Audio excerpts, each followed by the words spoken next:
incredible discovery, and he can hardly believe his luck. Without wasting a second, he starts collecting them, knowing how valuable they are to the Yun family. Little Purple, his spirit beast companion, warns him that the vitality stones are extremely hard and will require care while harvesting. Yurten nods, unfazed. Breaking them isn't an issue for him. He activates his strength talent, and his muscles begin to glow with raw power. With focused energy, he starts smashing the stones into smaller, manageable pieces. Time is running short, so he calls out to Little Purple and asks for help, telling him to start collecting everything he's broken so far and store it in his inventory space. Little Purple quickly jumps into action, using his own strength to push the stones one by one into Yetian's spatial inventory. Working together with speed and efficiency, the two of them make quick progress through the mine. While working, Little Purple suddenly stops and starts heading in another direction. Yet notices and frowns. Little Purple looks back and tells him to follow quickly, saying he's found something really important. Without hesitation, Yetian rushes after him, curiosity and a hint of anxiety pushing his pace.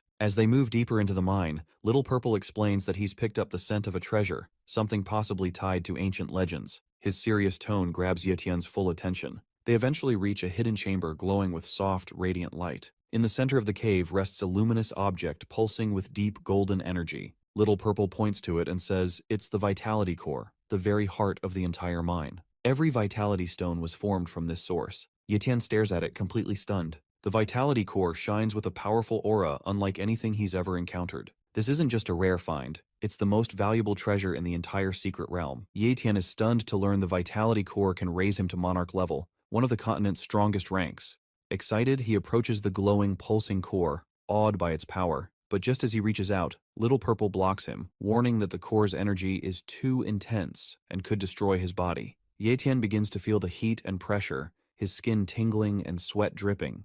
But he's not afraid. He remembers the powerful talents he copied back at the Demon Sea base, especially the endurance and defense ones. Those abilities help him stay calm and hold his ground even in the face of danger. He activates them instantly, and a glowing shield of energy wraps around his body, easing the heat and pressure. Little Purple is stunned again. He never realized Yetian had copied so many high-tier talents. His respect for Yetian grows even deeper. With steady hands, Yetian reaches out once more and touches the vitality core. The moment his skin connects with it, a surge of energy blasts through his arm like a bolt of lightning. The power is overwhelming, shaking his entire body. Even his strongest defensive talents begin to falter. His skin starts to crack, and a wave of intense pain shoots through him, threatening to knock him out. But Yetian doesn't let go. He knows this is a once-in-a-lifetime chance, and no matter how painful it gets, he has to push through. He activates his recovery talent, quickly healing the cracks and burns forming across his body. The power of Vitality Core gets so overwhelming that our boy had no choice but to activate one of his spatial talents, known as Pocket Inventory, to absorb the excess heat before he is burned to crisp. Eventually, the power finally subsides, and he is flung backward, hitting the wall behind him. At last, all that suffering he went through pays off when he finally takes hold of the Vitality Core. Even that little one is so proud of his master. Suddenly, the place begins to collapse. The core's energy was keeping the structure stable, and now with it removed, the cave starts to collapse. Rocks crash down from above, and deep cracks race across the walls. Without hesitation, Yetian scoops up Little Purple and makes a run for it. Using his spatial teleportation talent, he dodges the falling debris and slips through the crumbling tunnels. After a tense and chaotic dash, they finally make it out into the open, just as the entrance caves in behind them. Far away, Yunfeng feels the ground tremble beneath her feet. She glances around, startled by the sudden shift. The mine is collapsing, and she starts to wonder if someone has taken the Vitality Core. She didn't realize anyone else had entered the cave, and now her curiosity is burning. She wants to know who it was. Meanwhile, Yetian stands just outside the cave, looking back one last time. He notices a number of smaller vitality stones scattered across the ground. These stones may not be as powerful as the core, but they're still incredibly valuable. Not wanting to waste a single opportunity, he rushes back in despite the danger. Using his talents to move quickly and stay safe, he begins picking up each stone and placing it into his pocket inventory. Yunfeng doesn't want anyone else in the mine but her. The thought that someone might have taken the Vitality Core makes her tense. She has worked so hard and taken so many risks just for this one opportunity. If someone else got to it first, everything she's done will be for nothing. Her heart races with anxiety as she walks deeper into the mine, her face set with determination. Suddenly, she comes across a large stone wall blocking the path. Wasting no time, she steps forward and unleashes her strength. Her hands glow with energy as she punches the wall over and over, breaking it down piece by piece. Rocks crash to the ground, dust fills the air, but she doesn't stop until there's a hole big enough to pass through. She steps into a new chamber, and immediately notices the air feels colder and more hollow. Her eyes land on a small piece of vitality stone lying on the ground. She picks it up quickly, her thoughts racing. If this fragment is here, then this might be where the rest were stored. But as she scans the room, her heart sinks. The chamber is empty. There are no other stones, nothing left in the walls, just bare rock. She brings the small stone close to her nose and picks up a scent. It smells like a human. That means someone was already here. Someone beat her to it and took all the vitality stones. Every single one. Sweat starts to drip from her forehead, her hands begin to shake, and a sharp pain stabs through her chest. Her legs give out, and she falls to her knees, completely crushed by the realization that everything is gone. All the stones, even the core she risked her life for during her battle with the monster, have been taken. She knows going back empty-handed means punishment. The head of the Yoon family had personally given her this mission, but then her expression shifts. The sorrow on her face hardens into rage. Her eyes narrow, her jaw tightens, and her fists clench with fury. She refuses to accept defeat like this. She swears she will find the person who stole from the Yun family, and when she does, she will show no mercy. That person will pay the price. Meanwhile, far away, Ye Tian feels a wave of gratitude as he looks at Little Purple. Without him, finding the vitality core and gathering so many stones might not have been possible. He smiles and pats his little companion on the head, saying he's lucky to have him by his side. But Little Purple laughs in his playful way and says it wasn't just him. His master has incredible luck. Even he didn't expect such a massive treasure to be hidden there.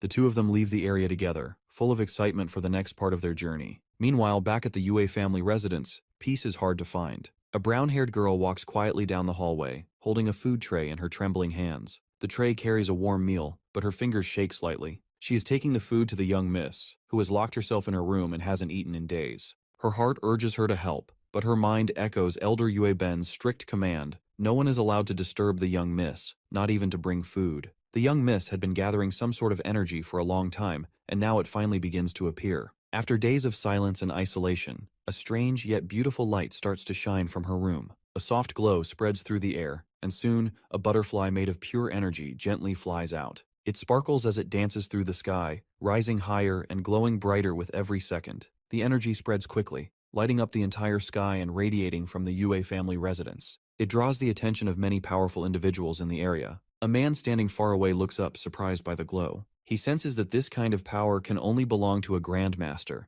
and it seems that someone new has awakened. He thinks to himself that the Yue family is about to produce another famous figure, which amazes him. With such a strong legacy already, this new rise will only add to their fearsome reputation. Not far from there, an old bald man also watches the sky, his eyes narrowing as he studies the energy. He nods slowly, thinking that the young miss truly holds great talent and hidden potential. It may have been buried before, but now it is rising like a powerful wave. He is certain of one thing: she is no ordinary girl. Inside her room, the young miss remains calm as she slowly opens her eyes. She takes a deep breath, fully aware of the feeling of finally reaching the realm of a grandmaster. The power flowing through her is unlike anything she has ever experienced. Her body feels light yet incredibly strong, and her soul feels completely free. A faint smile appears on her face as she realizes there's no longer any need to sit and cultivate. Her body is now in perfect harmony with nature, effortlessly absorbing all the vital energy in the air. Her soul resonates naturally with the world itself, allowing her to sense everything around her with newfound clarity. Her senses have become sharper, more refined than ever before. Along with this, she now possesses all the physical abilities that come with the rank of a grandmaster. Her strength, speed, and awareness have reached an entirely new level. She knows that the next day is the last day before the entrance to the secret realm closes,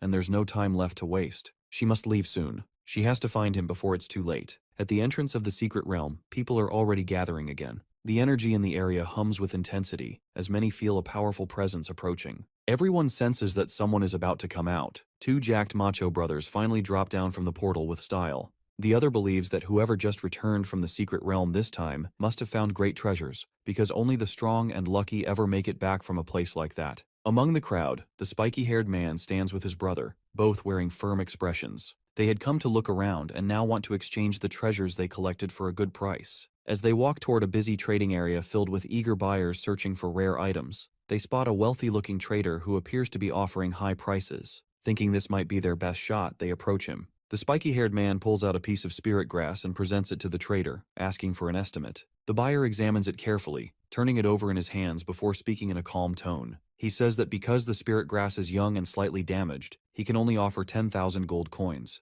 He clenches his fists and begins to raise his voice at the trader, unable to hold back his frustration. The buyer, however, remains calm and tells him that if he's unhappy with the offer, they can always negotiate. He explains that everything in the market is open for discussion, but the spiky-haired man doesn't want to talk anymore. His brother quickly steps in and stops him from saying anything more, reminding him that this isn't the place to start a fight. With so many powerful people around, causing trouble could bring serious consequences. They both decide it's best to walk away and look for another buyer, since there are still plenty of traders in the area who might offer a better price. At that same moment, Ye-Tian suddenly appears. Using his spatial talent for teleportation, he quietly takes that same buyer away to another location without drawing attention. The buyer is shocked but doesn't resist, sensing that Ye-Tian isn't someone to mess with. Once they're alone, Ye-Tian turns to Little Purple and tells him to hide his presence completely and not to come out under any circumstance. He explains that his spatial talent allows him to sense the gaze of monarch-ranked experts, which means someone powerful could be watching from far away. If they're not careful, they could draw unwanted attention. One of the buyers makes an announcement, calling out in a loud voice for everyone to check out the latest items. He tries to catch people's attention by saying they can get rare items at a fair and great price, instead of overpaying for treasures from the secret realm. Ye-Tian, meanwhile, thinks about watching the entrance of the secret realm to see who is coming out and what treasures they're bringing. But then he considers visiting the Yue family instead. With that thought, he makes up his mind and teleports away without another second of delay. The people around him are left stunned. Just moments ago, a calm and powerful man had been standing there, and in the blink of an eye, he vanished into thin air. Some bystanders rubbed their eyes in disbelief, unsure if they saw it right. The spiky-haired man is thrilled, confident that he and his brother will get rich from the treasures they took from the secret realm. He's already dreaming of gold and fame, but his brother stays cautious, warning him to keep quiet. Boasting in a place like this could attract dangerous attention. Suddenly, the two macho brothers step onto a transportation circle and arrive in a shady, danger-filled place. The mastermind behind their teleportation is none other than King Yunhei, who brought them here to interrogate them about the treasure they've managed to obtain.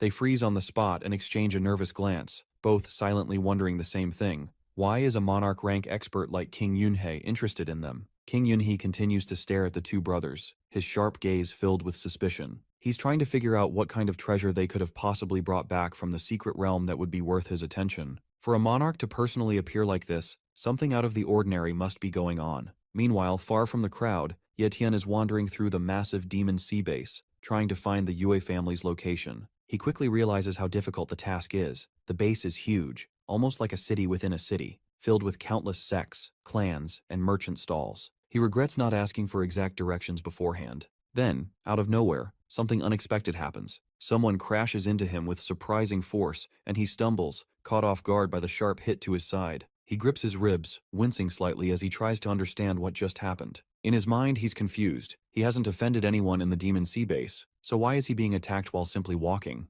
He turns his head quickly, ready to confront whoever hit him, and is stunned when he sees Yue Ling standing there in front of him. Yue Ling notices Ye-Tian's surprised expression and feels a flicker of guilt. She quickly steps forward and apologizes, saying she didn't mean to hurt him. She explains that her sudden attack wasn't out of anger but because she needed to test his strength. Ye-Tian listens in silence, trying to absorb her words. The shock of hearing that she has advanced to the Grandmaster level hits him hard. That's no small achievement. It marks a massive leap in power and ability. But Yue Ling doesn't act proud or arrogant about it. She simply says she was lucky to reach that stage, as if it were nothing extraordinary. That quiet humility leaves Ye-Tian even more surprised. Ye-Tian glanced at Yue Ling beside him, the rain now reduced to a light drizzle as the clouds began to clear. He admitted quietly, more to himself than to her, that he hadn't expected her to become a Grandmaster so soon. He was genuinely surprised, not out of envy but out of admiration. She explained that she had only managed to break through after using a considerable number of natural treasures provided by her family. It wasn't as easy as it seemed, she added. She told him not to feel discouraged or think he was falling behind.